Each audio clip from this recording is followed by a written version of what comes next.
what were your initial impressions of Jordan Mailata when you first saw him as a rookie, and how far has he come since then? Well, I had looked him up on YouTube and seen the monster he was. And I was like, ooh, we got a project. And, it was cool to see, just with him, the way he moves. And then right now, just seeing how he's grown, just being under Stout, I feel like he don't get that much better if he don't have Stout because it's all about your coach, what you drilling every day. I think Stout is the best in the league, offensive line coach. That's just me being because he on our team too, but obviously he's been here for a reason, for a long time now. But Jordan definitely has bought into what he does, and I think he's only gonna keep getting better as he keep getting experiences in games. You cut out for most of that, Brandon. I don't want to ask you to say the whole thing again, but maybe some of it. Oh, well, basically, I was just saying that, him over time, being with Stout, it's all about your coach. It's nice that he had a good coach that he was coming into that taught him some tricks and taught him some good technique. And I think he's bought into it. And I think only thing is he's only going to keep getting better as he keep getting game experience. What are the specific ways in which he's made the biggest improvement? I think I think the biggest thing is, he's not trying to lean a lot because we used to get him a lot on certain stuff, and we would talk to him and let him know where we feel he could be better and where you strong at, and I just told him just go out there and be a monster. Everybody see you and be like, "Ooh, this guy," he got power, but you gotta be able to be a technician and get your technique right, so that because that's what you got going for you. You strong, but you got to make sure that you stay in position so that you can use that to your advantage. Thank All you. right, we'll go Dave and then John. Hey, BG, what's it like for you guys during a game where you're rotating on that line and then you're watching the O-line kind of get gassed? What do you see from offensive linemen when that happens? You just can't wait to get back in the game because our rotation definitely keeps us fresh, so that you can go out there and go 100 miles for the 4 or 5 plays that you're asked to go. And I think that that your chance of making a play has gone up even more when you see the offensive lineman gas. So we just got to keep it up. I love it because we don't have a selfish group. Who's ever's in there, we trust, and I think that we do a good job at keeping each other fresh and having each other's back. Do you guys kind of look for signs of that in the O-line, whether it's kind of bending over or deep breathing, that kind of thing? Whenever it pops up, it's not like you're looking for it all the time, but you can be like sometimes when you watching from the sideline and you watching certain players, you be like, man, that boy look tired out there. We looking at our side and their side. Sometimes it's us. We are a little gassed because it's a long drive, and sometimes we see them because of how our D line is getting after them. So it's just all about what you see when you see it. John and then Jeff Skaversky. Hey, BG. Wanted to take you back to 2014, I guess. Do you have any memories of Alejandro Villanueva when he was here? And obviously he was playing defensive end. Anything stick out to you from that time? Big boy, Army strong. I think that he's put himself together. Just like Jordan, but Jordan didn't start at defensive tackle because that's what he was when he was here. But to see him switch to the offensive line and then make Pro Bowl and get paid, man, I'm just telling you, like, that just shows you his dedication to this game, and it means something to him. So we're gonna make sure that we go out there and do what we're supposed to do because we know we got our hands full this week. Jeff and then Martin. Hey, what's up, BG? You guys have the most sacks in the NFL. You guys have been dominant. How dominant as a group do you guys feel like you are up front? And do you even feel like there's an entire another gear for you guys going forward? I feel like we've been doing some great things so far, but I know that it's a lot of room for improvement because obviously we're 2-1. That's what it is, and I think that we got to make sure we take over these games a little more because I feel like we haven't even hit it all the way yet because Hargrave, who's, finally now feeling really good. He didn't have a camp, but, I mean, obviously he's feeling really good now. He's kind of caught up to speed a little bit. Derek Barnett, same here. We're a lot more healthier up front. Vinny's back. You see a lot of guys, it's a lot of guys that's working good together. And it's on us to take it into another gear. And by what we do already and what we're doing every day, I don't see it stopping unless we do it ourselves. Martin and then Ed Benkin. Hey, BG. Wanted to ask you about the Steelers' running game. I mean, they got two really good backs. They've gone over 100 yards in each of their 3 games. What do you see from them, and how much is Hargrave kind of telling you guys about the Steelers and what they like to do on offense? I try to figure out what type of person each guy is that Hargrave can remember, and I think he does a good job as far as the way I play. I like to talk, so I want to see who I can talk to, and and then on top of that, the running backs, they downhill. It's a power running game, and these boys. They do a good job at playing together. They've been together for a long time, and so they can say that about us too. We've been together in this defense for a minute, and the way we work together and the way we do things is how we do things, and that's similar to what they do. They've been together, and the way they do things, how they do things. So it's gonna come down to who's more physical, who can tackle, and who can break tackles, I guess, for their sake. We have time for a few more, so we'll go Ed, Ruben, Bob. Hi, Brandon. You don't get to see Ben Roethlisberger too much, and he's not the elusive kind of quarterback like a Russell Wilson, but is he tougher to wrap up and bring down because of his size, and you have to kind of have an extra emphasis on that to wrap him up and bring him down this week? Oh yeah, you gotta make sure you just disrupt him back there. But he's not nervous at all. He looks real calm when he's moving around. He likes to sidestep. I mean, he's really good in the pocket, and he can make all the throws. So we got to make sure that we at least disrupt him first, and then if you can't get him down, hold him up. Make sure he can't throw the ball so that they can blow the whistle dead. So I think that the biggest thing is make sure that we get him off his spot and not get him comfortable in the pocket. Go ahead, Rube.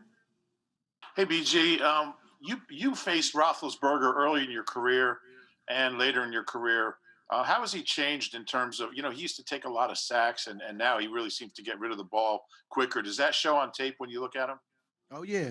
I think that, he got some good weapons out there. You got Juju. You got, what's the one from Notre Dame, the rookie, number 11? Yeah, Chase. Yeah, big boy. Yeah, he's nice.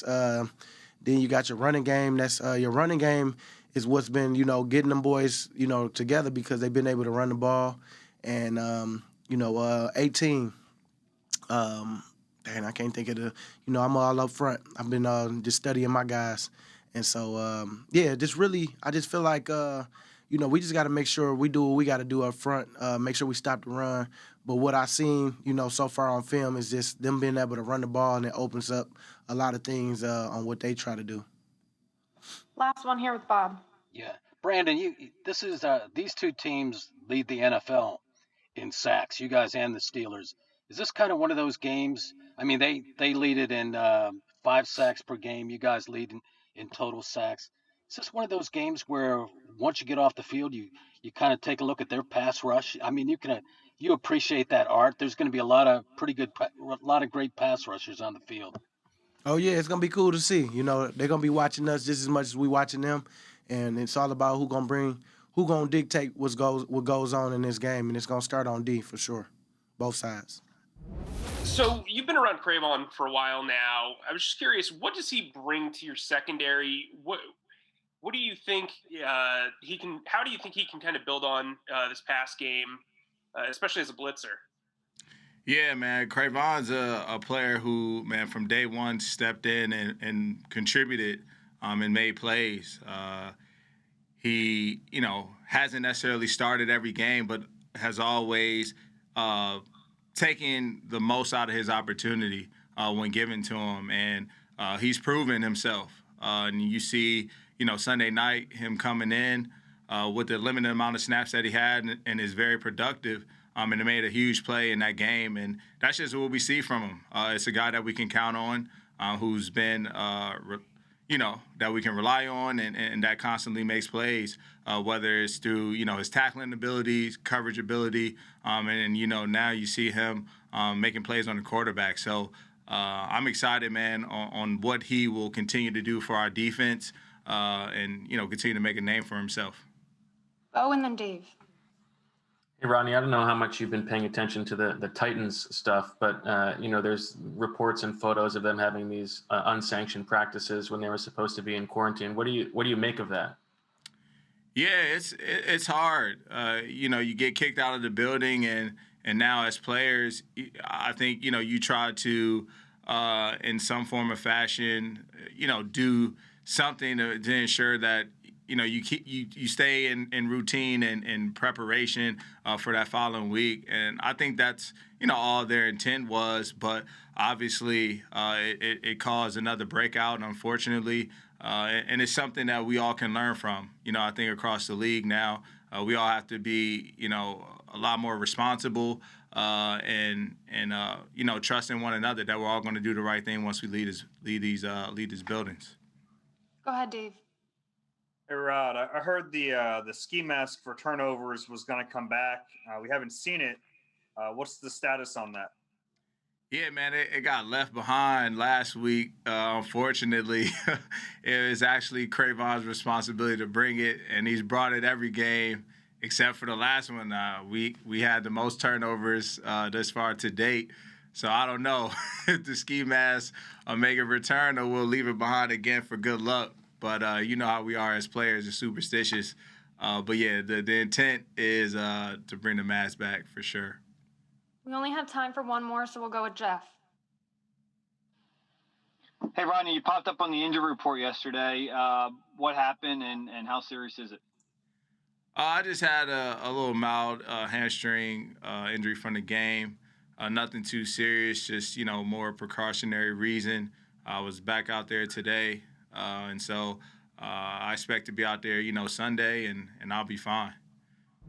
Jim Schwartz was talking on Tuesday about how it'll probably be week to week, depending on who you guys have available at corner and safety, where you're going to play. How challenging is that to kind of go week by week and back and forth, and who knows where you'll be?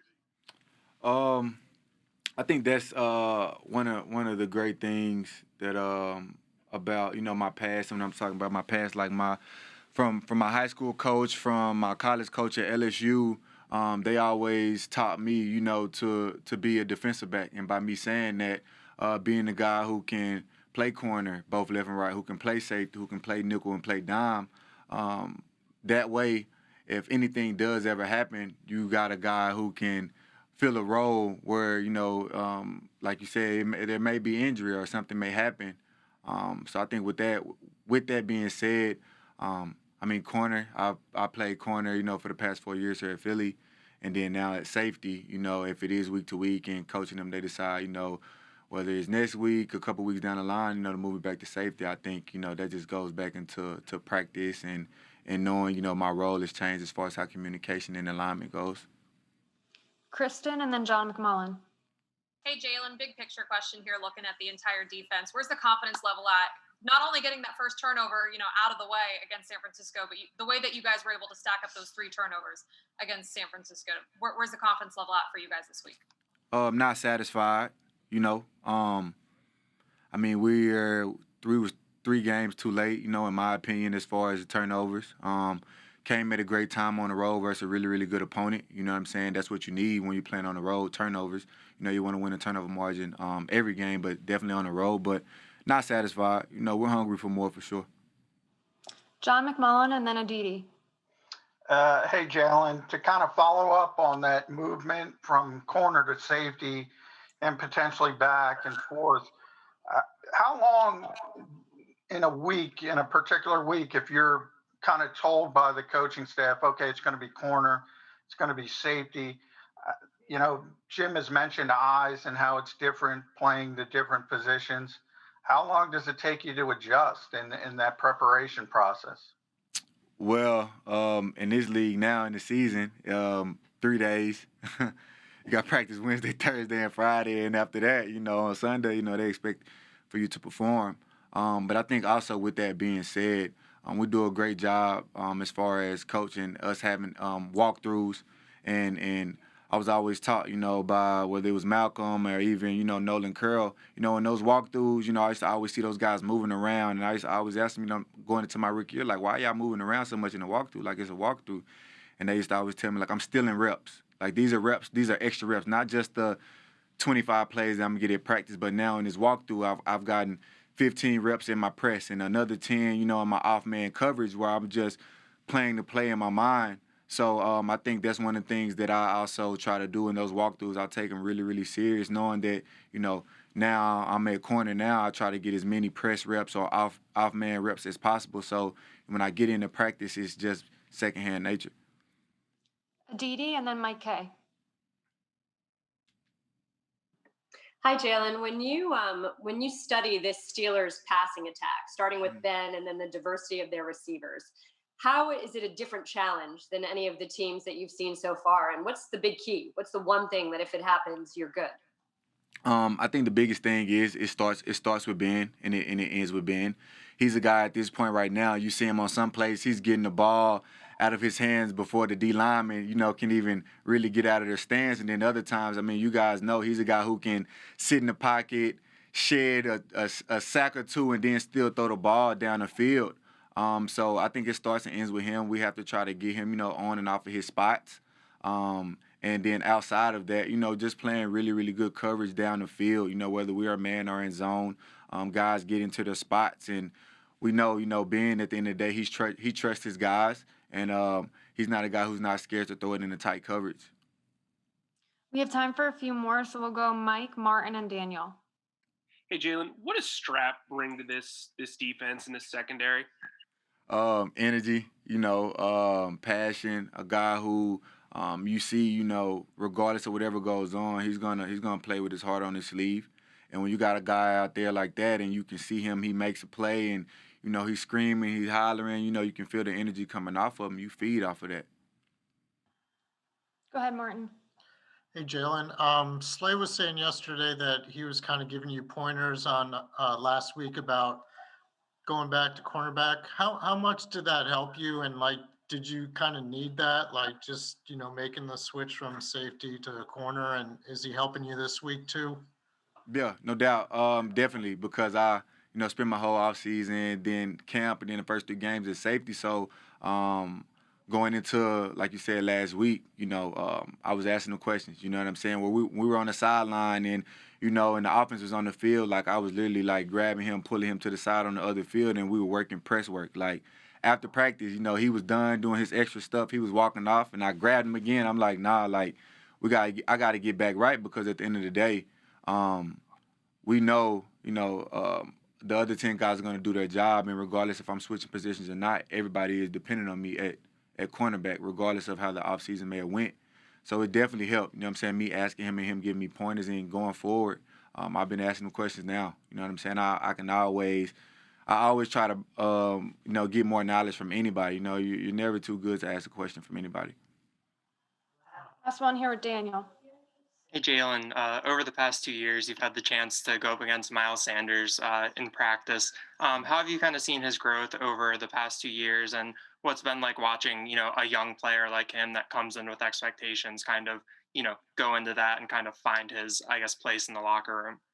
To me, he's a bigger wide receiver playing running back. You know what I mean? If that makes any sense. He's a guy who, of course we know he can run the ball, but I think he's most dynamic when, when we're flexing him out, when we're giving him screens, when we're, finding that matchup where he may be on, a safety or a linebacker, and we're getting him the ball, because that's when he's most explosive, when he's out in the field. So I think the biggest thing, even with Doug, they're doing a really, really good job knowing what type of player he is and not putting the ceiling on him. And he's a guy who definitely changes the tempo and the pace for our offense when he's in the game. You've been in this rotation now for a few games, and it seems to be working pretty well. What's it like for you guys to see offensive lines kind of get worn down as the game goes on and you guys keep rotating? It's nice. It's not like that everywhere. But the guys we're here in Fletch, Hargrave, myself, and Hassan Ridgeway, we get that rotation, and Coach Matt Burke and Coach Washburn do a great job of allowing us to play and get our reps, but, keeping us even killed and, just telling us that everybody gets to eat. This isn't a one-man show. We got 4 good rushers, and everybody needs to go eat and everybody needs to play. John McMullen and then Les.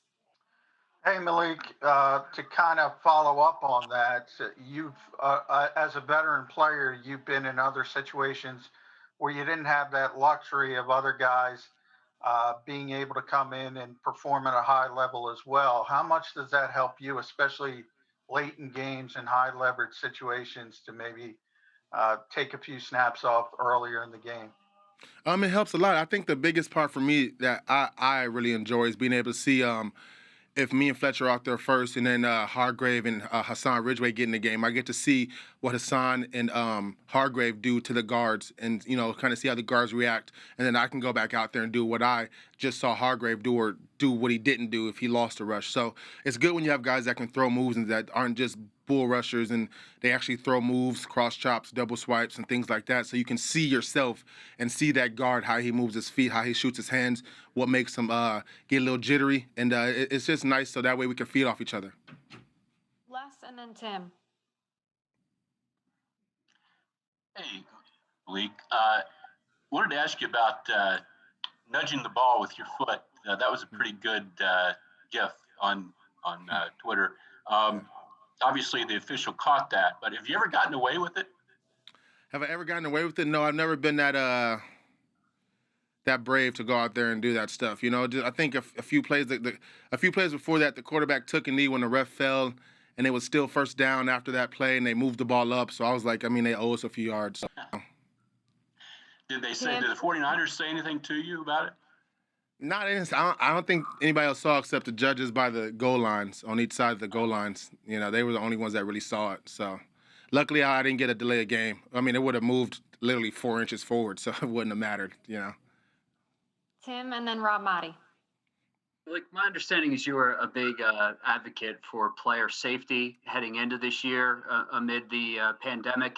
Can you kind of walk me through that a little bit about the things that you were advocating for, concerned about, and then what have you seen this season as it relates to that? At the beginning, I was just concerned about transparency. Our NFLPA and the owners were having a negotiation, they called it, but every time we talked to our NFLPA, they had nothing new to tell us over many weeks.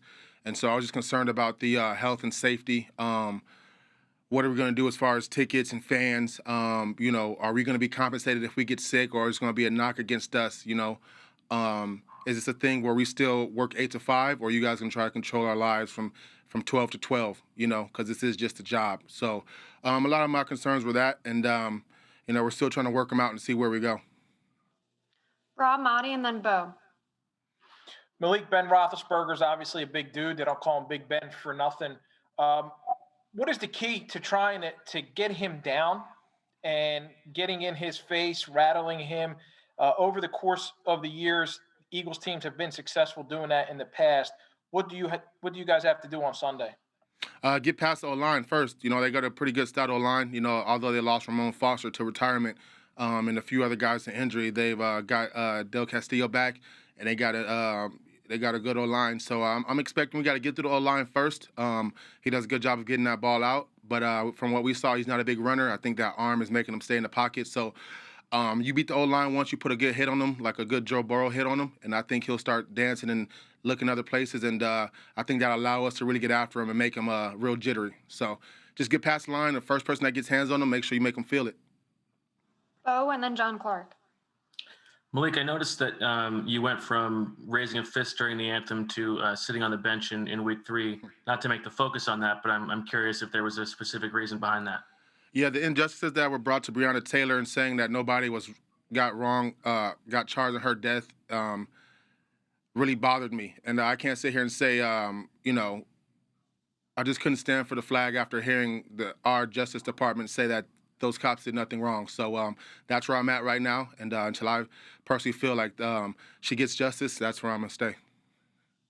John and then Rube. I know, Malik, you've talked about how you want to stay a defensive tackle, not be moved out to the end spot. So what has it been like seeing these other guys, the depth you have with everybody stepping up like Josh Sweat and Jannard Avery and guys like that? Yeah, well, I give a big shout out to my boy Derek Barnett. He's been killing it. He just came back. But from Sweat to everybody, BG's, Old Butt, everybody's been killing it, man. Everybody came back. Just been working hard. I think we all understand the knocks that we have, and you got guys coming up for new contracts, and you got guys that want to prove themselves so they can stay here, and the team doesn't draft younger, early picks in front of them. So it's one of those things we're all trying to battle and really put ourselves in position to be looked at as the guy, and not only on this team but around the league. And I think we've all stepped up. There's no egos on this D-line. Everybody understands that who we are, what we are, and what they do well, and we all understand we're all going to play. So. Yeah, I'm happy for those ends. They have the most sacks right now in the room. I think each of them have 2.5. So I'm happy for them. Can't wait to catch up. We have time for a few more, so we'll go Rube, Mike, and Tim. I think BG's only like 2 years older than you, but hey, I wanted to ask you, a lot of people think you guys and the Steelers have the two best D-lines in the league, the two best defensive fronts. Obviously, you don't play against their D-line Sunday, but will part of you be kind of measuring yourself against them and seeing how you guys stack up against them? I think we always try to do that, but I think we also have to understand going back to last week, barely does the offense we're playing run the same offense as our offense. You know what I mean? Like our offense might drop back 50 times. In the last few weeks, we haven't got that at all. I don't even add it up to 50 times. So it's one of those things that we play different offenses, but we definitely want to show out and show up more and get more sacks, have more fun, border the line of taunting a little bit. But I think we do want to go out there and show that we are the best D-line and show that we are the best team in Pittsburgh. In Pennsylvania. They all start with P's. Go ahead, Mike. Hey, Malik. 2017, when you were with the Jaguars, you guys were pretty successful against the Steelers. You remember the 5-pick game and then the playoff game, and those were two of Ben Roethlisberger's worst performances. What worked in those games, and how much has their offense kind of changed since you guys dominated? Last time we played them, I got benched, so I'm not really worried about the last two times in Jacksonville. So this time I'm excited to play them, get a new opportunity, show them who I am, this guy that came off an injury that's been doing well. I want to be consistent and show them that I am exactly who I think I am, and I'm exactly who they think I am. Last one here with Tim. Malik, a quarter of the way into the season, what grade would you give the NFL for their level of support and the Black Lives Matter movement, and what would you like to see going forward? I think that's a hard question because it's one of those things that I can say a bunch of things, but at the end of the day, I'm just an employee. So as an African American male, I think I would like to see more people come out and come from behind the NFL shield and speak up individually. That would mean a lot for me. To have these owners use their lobbyists to push this 1619 project, push more things for us. I think that would be cool. Yeah, but like I said, it's hard to tell people what to do when they're signing your checks. You know what I'm saying? So I just try to just stay in my lane and hopefully just do what I can. And if I'm doing something, I just try to ask the media team here to help me, and they do a really good job of that. So it's more of just me bringing stuff to them, and yeah, them helping me. You've been in this rotation now for a few games, and you're kind of seeing the way it's envisioned to work. You guys staying fresh and tiring out offensive lines. What have been your impressions of it, and is this kind of what you expected? Yeah, it's real good. Just being able, I never seen anything like this, to have so much talent on one defensive line where we can just keep rotating and not dropping a beat, and just having so many guys to come in and contribute. It's really amazing, and I'm just glad to be a part of it. John Clark and then Jeff McLean. Hey, Javon, from practicing against Ben Roethlisberger and all those years seeing him and how difficult he is to bring down and get those sacks on him, have you talked with your defensive line guys about, advice on how to get to Ben? I mean, you can't touch Ben. We never got a chance to touch Ben. So, yeah, Ben forbidden to touch over there in Pittsburgh. So they couldn't really help me out on that either, because you get close to 7, you're in trouble. But I just look forward to trying to be able to bring them down, finally be able to touch them and bring them down. How about in this game for the rest of your defensive line in the rotation, trying to get pressure on Ben? Maybe not necessarily have the thing of getting a sack in your mind, but pressure. I mean, we know it's big being elite, been in the league longer for a long time, so we know we got to try to disrupt and try to create problems, because if we give him a lot of time, he can make a lot of plays happen and extend a lot of plays. So we got to be big on trying to get him down and bringing him down. Jeff McLean and then Jeff Skaversky. Javon, having played alongside TJ Watt, what would be your scouting report to Eagles offensive linemen? And in fact, I'm wondering if they had even asked you for a scouting report. Man, TJ a dog. That's all I really kind of tell everybody. TJ really a dog, man. He got different ways that he can beat you. But we got a great. I think he's going against Lane. So that's two heavyweight matches, and I just kind of look forward to watching that. Jeff Skaversky and Bob Groats. Hey, Javon, hope all's well. I asked Brandon Graham this today. I mean, you guys have the most sacks in football, but he was kind of saying there's still another gear. You guys can still get more pressure. Just how dangerous, how explosive is this unit that you guys have, this defensive line? And do you believe there is another gear that you guys can still be better? Yeah, because it's like I say, I think we can be really good. Even though we lead in the sacks, I don't think nobody really knew we was leading the sacks. Leading the sacks in the NFL, because we feel like we haven't had a game yet that we can really show everybody what we can do. So I think we really haven't really reached where we can really go. So we just look forward to trying to get better every week. Bob and then Mike.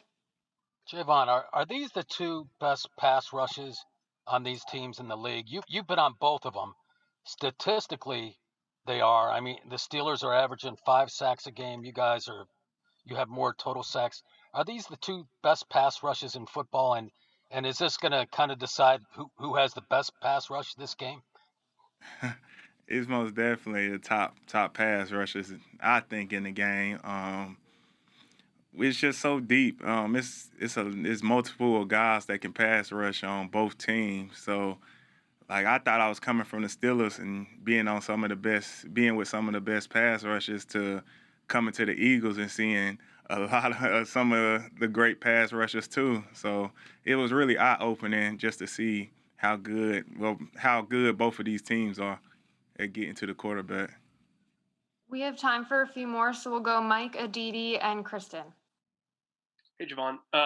James Conner is having a really good start to his season. Having practiced against him, how difficult is that guy to bring down, and what kind of threat does he bring out of the backfield? I mean, James, he just got that underdog mentality. So he just really carry himself with a chip on his shoulder. But I just look forward to trying to hit James this week. It's just gonna be fun trying to get after him a little bit this week. Go ahead, Aditi. Hi. Hey. How are you? I'm great. Can't complain. So you've been asked about scouting Ben and asked about scouting TJ. What about this offensive line? It's not the exact same offensive line that you played against in practice here, but have you been asked to give any tips on them or how to get at them? And does the line look like the line you remember when you were in Pittsburgh? Yeah, it's just crazy. I was telling some of my teammates, it just don't really matter who's in there with them boys. It's just somehow they all always playing good. They just work real great together. They real, Pouncey, the alpha, the leader of the group, and it just seemed like they never really drop off. Don't matter who playing for them, they just always together and always playing together and playing pretty great. Go ahead, Kristen. Hey, Javon. So for you guys as the Eagles, it's the first time playing in front of fans, and it's going to be about 5,500 over at Heinz Field. So realistically, how loud can 5,500 Steelers fans be at Heinz Field on Sunday? I don't know. It's gonna be kind of weird. I don't really know how to answer that because I'm just used to seeing a whole lot of fans in the building. So I was trying to think about how many 55 would look in the stadium, but I'm sure they're gonna try to bring some noise for them. How did everybody after the game on Sunday? How did everybody back in Australia? Did you hear anything from those people and how they take it and what was their reaction? Really, I just spoke to my family and my closest friends. They're really excited, really happy. Thankfully, because we played Sunday night football, they were able to watch the game at like 11 a.m. So they didn't have to wake up in the crack of dawn to watch me play. So, yeah, they were pretty stoked and pretty excited. We'll go Bo and then Jeff McLean. Hey, Jordan, first, very quickly, how many peanuts are we at now? Man, that's a throwback and a half. I'd say half a bag right now. Half a bag, Still got okay. a lot more to collect, but we're at half a bag right now. I'm just curious, looking back at the past 3 years, is there a point when you felt like things sort of clicked? Is there a point where you really started to become more comfortable? I would say that point was last year. Kind of last year, just being on IR and still going to meetings and still watching the practices. I was able to still collect mental notes on plays and just understand the nuances of football. So it really was at the end of last year when the coaches really wanted me to commit to the meetings and I took it on board as a real challenge to commit. And thankfully it's paid off because coming into this year, I was able to just answer questions and know our playbook even more, even when we slight changes with our coaching staff. So it was really, really based off last year. Jeff and then Rob Motti.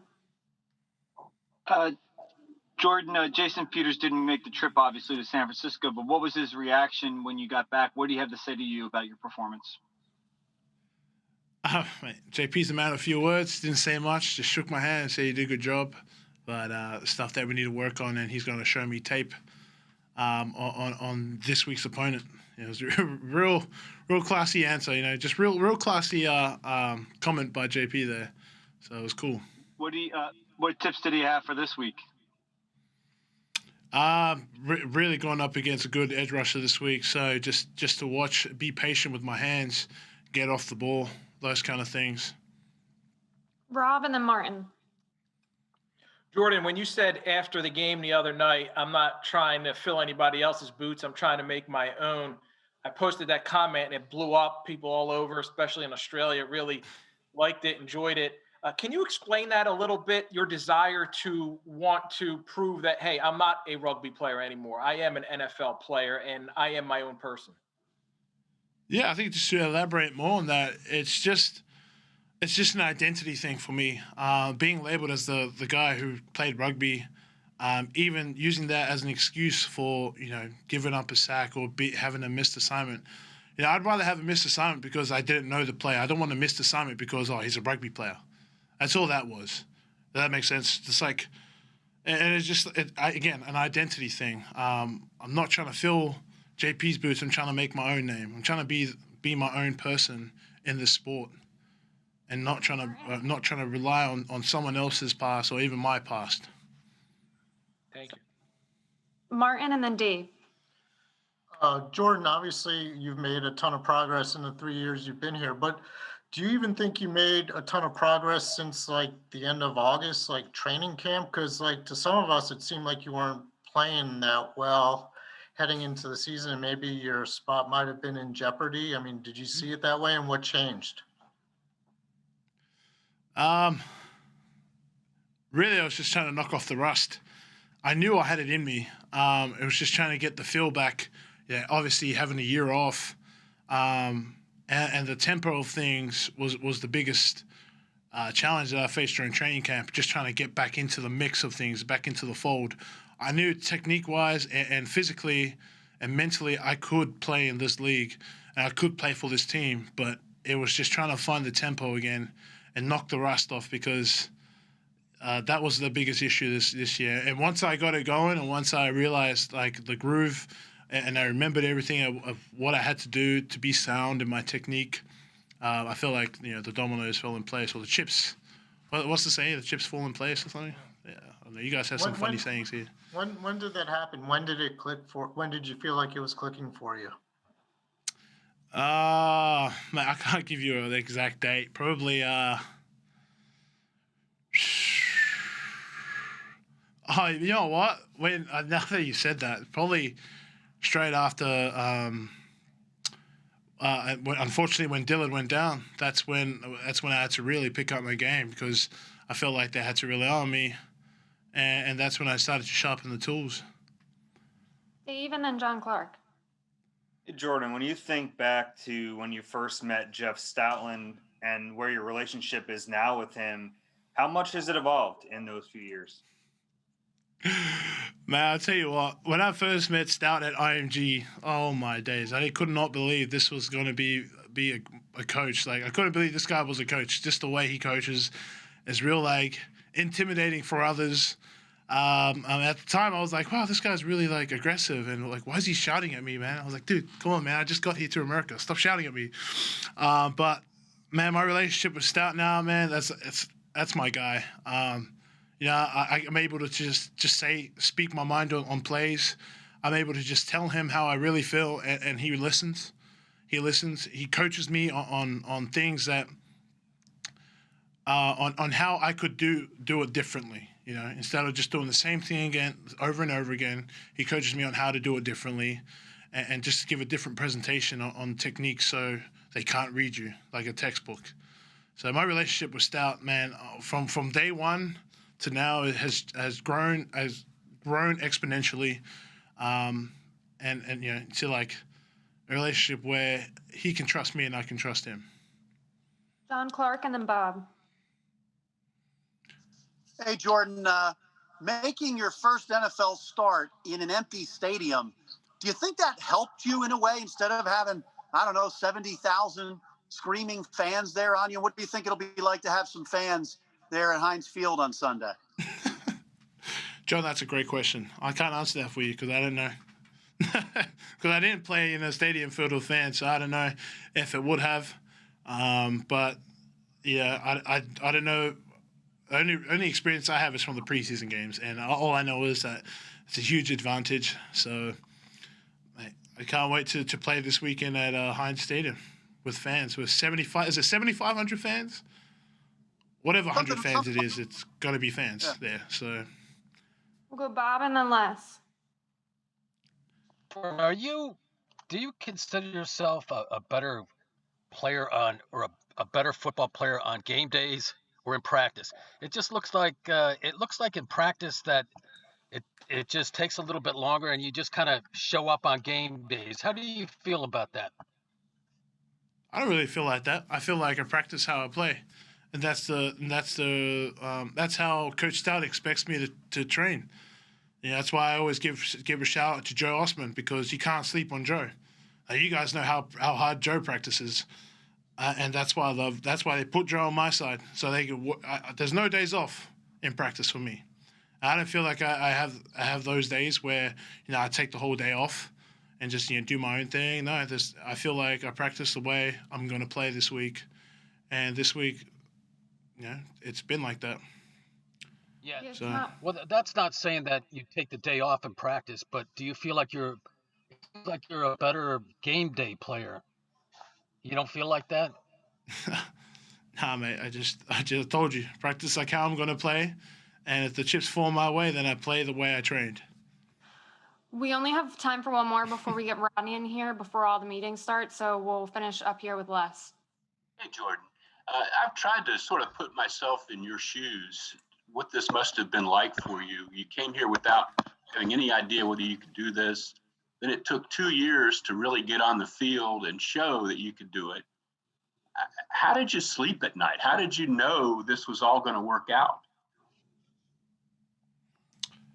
Just rely on your training. Like I said, I have a lot of confidence in myself, and when you back that up with the training that you've gone through, when you really train, when you train as hard as we practice, there's only one thing that it gives you, and it's confidence, and then you rely on that your training. Rely on your training in the hard times to pull you out of a sticky situation, and that's how it was And I always told myself that, if my number was called, I would be ready. And, that's basically what happened. Were there any times when you kind of wondered what you were doing with your life?